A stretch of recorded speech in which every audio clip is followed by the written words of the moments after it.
Hello, everybody. Hello. Well, not everybody because nobody's on yet, but hello if you're watching in replay, everybody. I'm going to go through the regular start of these broadcasts. My name is Rebekah Borucki. I have a website called BEXLIFE.com.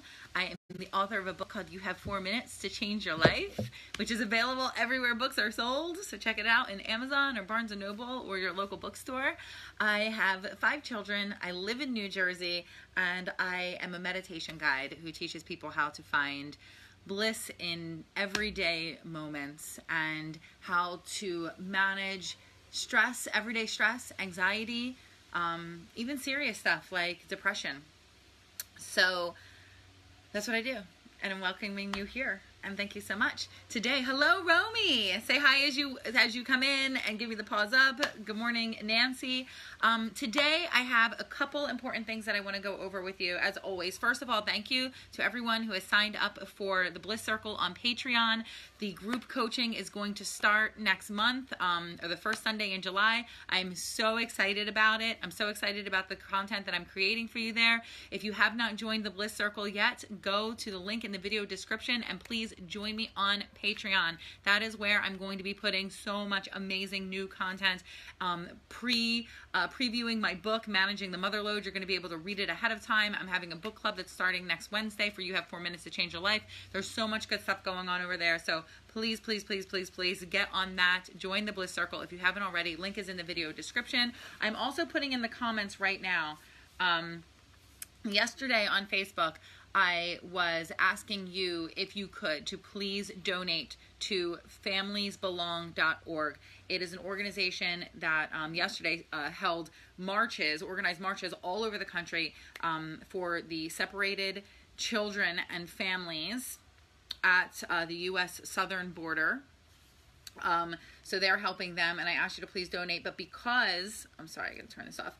Because they are considered a political organization, whatever, because they're considered a political organization, I wasn't able to boost my Facebook post to share it widely. So what I'm doing instead is I'm putting the list of organizations that you can go to help. I'm putting in the ACLU. They are hosting a brand new fundraiser for the president's birthday today. Different legal organizations, Families Belong, of course, and then I'm including Catholic Charities because they are on the ground helping with supplies for these children and these families, so that are basically being held in concentration camps. So I'm putting that in there, and it's on theme for today. So I talk about politics and social justice a lot on my platform, but it is on theme because I want to talk about today what to do when you feel helpless and hopeless. That tricky part of healing, it's in the title, the tricky part of healing, where you find out that you're not healed and that there's still work to be done. Gosh, I know there's work to be done every single day. And what triggered this conversation was a visit to my daughter's school this morning. The first grade was having an event. They've been focusing on writing this year, and it's so cute because Summer, my 7-year-old, has been talking about how she wants to be a famous author when she grows up, and I could see in her author bio on one of the books that she wrote, she copied some of the things that I wrote on my author bio, so that was super, super cute. As a mother, I'm like, she's following in my footsteps. It was really, really cute. But they have these days where they invite families or special people. They call them your special person, which I think is really beautiful because it doesn't just have to be a parent. It could be a grandparent, it could be a neighbor, it could be a friend of the family. But they invite people to come to school and support their child there and do activities. And today it was the author, the kids were presenting their books, and it was a special author celebration. And I'll tell you why these events break my heart. And a lot of you out there could probably understand already why. And let me just say hello to Nora and Andrew. And thank you, Nora, for putting that in the comments. And thank you for being here. Why it breaks my heart. Because I was a kid whose parents didn't show up for these things. Ever. They didn't show up for the little things at school, parent-teacher conferences. They didn't show up for graduations. They didn't show up even when I was in high school and I was winning awards for my art, and I was doing I was, doing these big art shows. They didn't go. My mother had her own issues. My father, he was undiagnosed, but probably was dealing with something as serious as schizophrenia. He had tremendous social anxiety. He was extremely paranoid about going out in public. So it was very hard for him to go anywhere but church and work. So I didn't have that kind of support. And, I love going to things for my kids, but it always feels like an unnatural type of thing for me to do. Even though I love doing it and I know that I should do it and I want to do it, I have this desire to do it, it just feels like a lot, because I have taken on a lot of that social anxiety from my father. He was not my biological father, but being in that environment taught me a lot of things and taught me how to be in a certain way. But the thing that broke my heart was not about me not having that when I was a kid, because I'm correcting that. It was the other kids that were there who did not have parents today, or did not have special people. A couple of whom were at our table. It was, the kind of event where it's very obvious if a kid doesn't have somebody, because it's not just like a bunch of us in a room. It's, we had assigned seats. I went and sat where Summer's book was, and then there was an empty seat next to the little boy next to us because he didn't have a special someone today. So, this school is great. They have volunteers and, teachers that come in, and other people, parent volunteers that come in and help out with kids who don't have a special someone, a special person. But, this could be part of me projecting my own unhealed inner child. This could be something that's really real, like that he felt left out or different. And I can't help but leave these things feeling more sad than happy. And that makes me feel a little bit guilty, because I want to feel, joy with my kids. And of course, I told her how proud I was of her, and I was so excited and gave her big hugs and kisses, and her reading and writing has improved incredibly over the year. But I do leave feeling brokenhearted. And then the next part of that, though, is for me, and the work that I do is, what do I do about that? What's next? And I'll say this: service is not the cure for depression, for anxiety, for sadness. It's not the cure for whatever we have inside that feels broken or missing or empty. But it is a way to channel that hurt and that pain purposefully, so that at least it's not for nothing. So I can say, because I was not loved or cared for enough, or nurtured enough, or encouraged enough, or supported enough as a child, I think I can be even better equipped to offer it to someone else, especially a child who really needs it. And that goes for anything. That goes for anything. How can your mess become your message? How can you turn your pain into your purpose? These are things that we hear all the time, but do you really do it? When you feel times of frustration or struggle or pain or hurt, do you sit on the internet and share angry posts and get pissed off, and that's all you do? Because you can do that and do other things. Or do you take action? And even if you feel like you don't have a lot to give, I want you to sit for a moment today, and this is an action step that you can take before you do another thing, and ask yourself, how can you want to say hello really quick? Whoa, you look crazy today. All right, you want to sit here and wait for me? I'm almost done. How can I find a little bit of time, or offer a little bit of my talent, or share a little bit of my treasure with someone else who doesn't have as much as I do?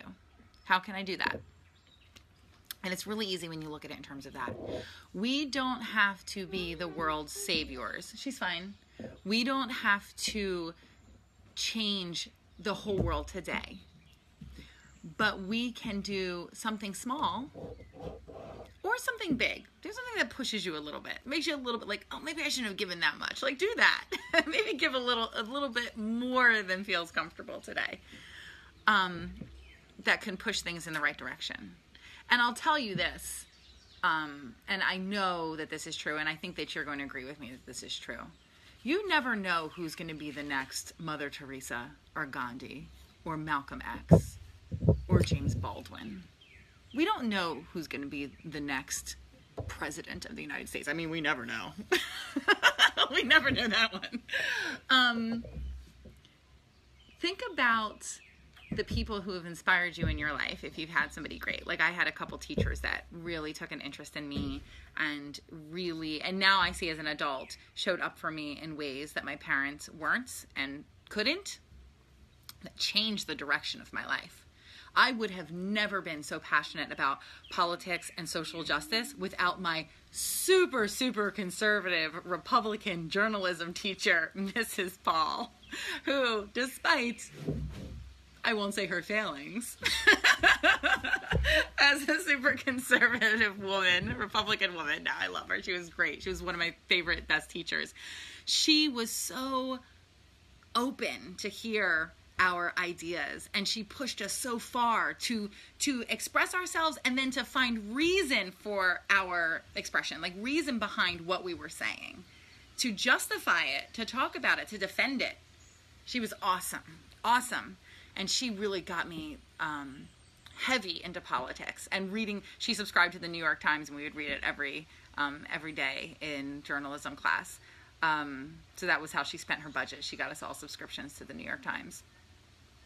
So, I thank God for her. And she changed my life and ignited a passion and a desire in me to go out and change the world. And I carry that forward, and I think of her often. And I know that I am influencing someone out there who will go on to do the same. Maybe in a big way, maybe in a small way, but it doesn't matter. It doesn't matter.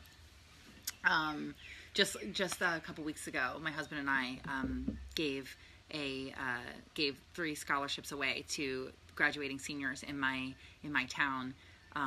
We created the Be the Change Leadership Award. So we gave scholarships away to kids who were interested in social justice and wanted to be a part of that in their future. So anyway, that's part of my healing journey. That's part of it. I do a lot of work. I meditate every day. I sometimes see a therapist. Hasn't been a long time. I work with a life coach. I do a lot of journaling. I have a lot of self-care practices and self-healing practices that I practice every day.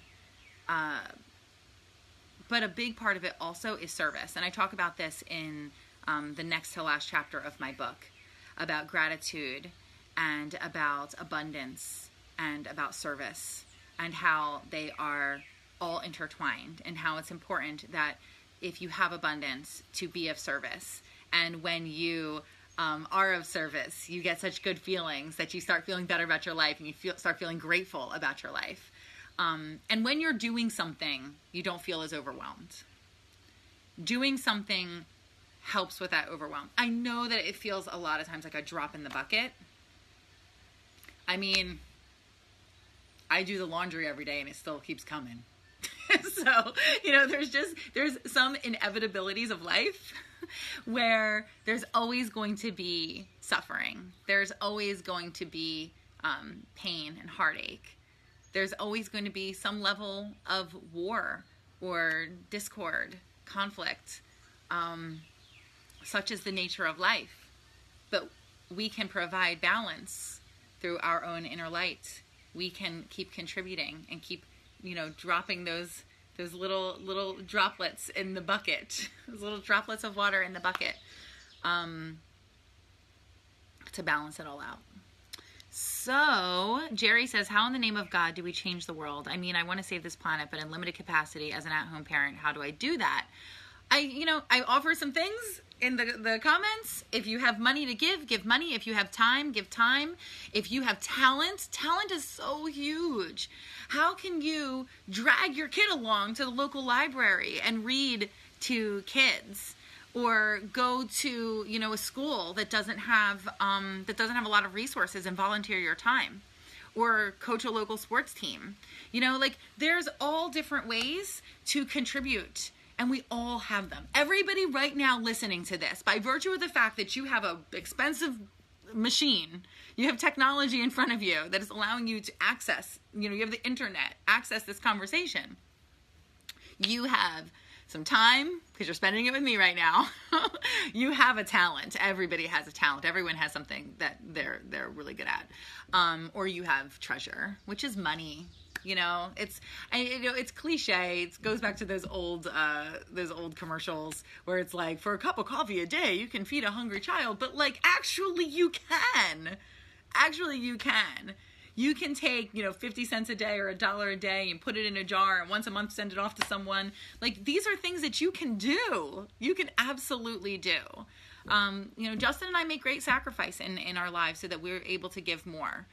Okay, actually, scratch that. We don't make great sacrifice. We live within and oftentimes under our means so that we can give more. I drive a Toyota Scion. I make enough money to drive something nicer. But a Toyota Scion is all I need. So, you know, we do these things so that we can be part of the world community and help more. And I just ask all of you, because you're in my community, and I think I can make big asks of you to just do more. So again, I'm going to remind you. First, I'm going to ask you for your money. Join my Bliss Circle, because I'm going to be having really important conversations, and we're going to be doing great things, and I'm going to be offering group coaching. It's a tremendous value. So once a month group coaching in my Bliss Circle. So go over to the link in the video description, patreon.com/BEXLIFE, and check out what I'm doing there. And I'm so grateful for everyone who's joined so far. The book club starting, advanced reading of Managing the Mother Load is already in effect. I posted some of the introduction in the thread, the news feed. I don't even know what it's called, but it's over there at patreon.com/BEXLIFE. So that's all happening. And then in the comments, because Facebook, I don't have permission to share political content on Facebook. I don't have permission to boost it, because I like to boost these videos so more people watch them. That's in the comments. You're going to see links on ways to help in the comments. So I put down the aclu.org/72. That is a special fundraiser for our president's birthday, his 72nd birthday. And we have some other things in there. Familiesbelong.org, Catholic Charities, a legal action organization that is helping families at the border get legal help. So lots of good stuff there that you can feel like you're doing something. I know that a lot of you out there, I know I've been hearing from you in my community, I know that your hearts are breaking. And I know that the news is really, really hard on you guys, because you're especially sensitive, especially anxious people with big hearts and a lot to give and a lot of love to give, but you're not sure where to direct it. So if you will allow me to step into that role for you today and to guide you toward good organizations that are doing good work in this world, especially when it comes to items that are in the news, you know, I would love to take on that position, you know, for you, and to be able to help you heal yourself a little bit by helping others, because I think that is the easiest, fastest, and I think most beneficial way to find personal healing is through service. So, yeah, I love you guys. I love you, love you, love you so much. Kat Bowen drives a Nissan. That might be next. My car's getting old. I'm ready to like gift it to the teenager and go out and get a new car in the fall. Yeah, because it's what I got it in 2012, I think. Yeah, so it's all paid off, and I'm driving around in it, and it has a lot of miles on it. So I might gift it to not the teenager, the 20-year-old. All right, I love you guys. Thanks so much. Check out the links in the video description, also the links in the comments. Please share other resources if you have them. I'm going to make every effort to be here at 11:11 Monday through Friday. If I miss ya, it's just because I got something going on in my life, because life happens, but I promise that I always want to be here. It's always my favorite place to be. All right, I'll see you guys. Love you so much. And keep commenting. And please share this video. Please share this video if it's in your heart and you're still around. If you loved me so much and you love this content so much, just stick around to the end. Share it. All right. See you guys. Hi, I'm Rebekah Borucki, founder of BEXLIFE.com and author of You Have 4 Minutes to Change Your Life. Have you always wanted to try meditation, but you didn't know where to start? Are you ready to get all those benefits you've been hearing about, but you're convinced that you don't have time, your head is way too busy, or you're just not spiritual enough? Well, I have some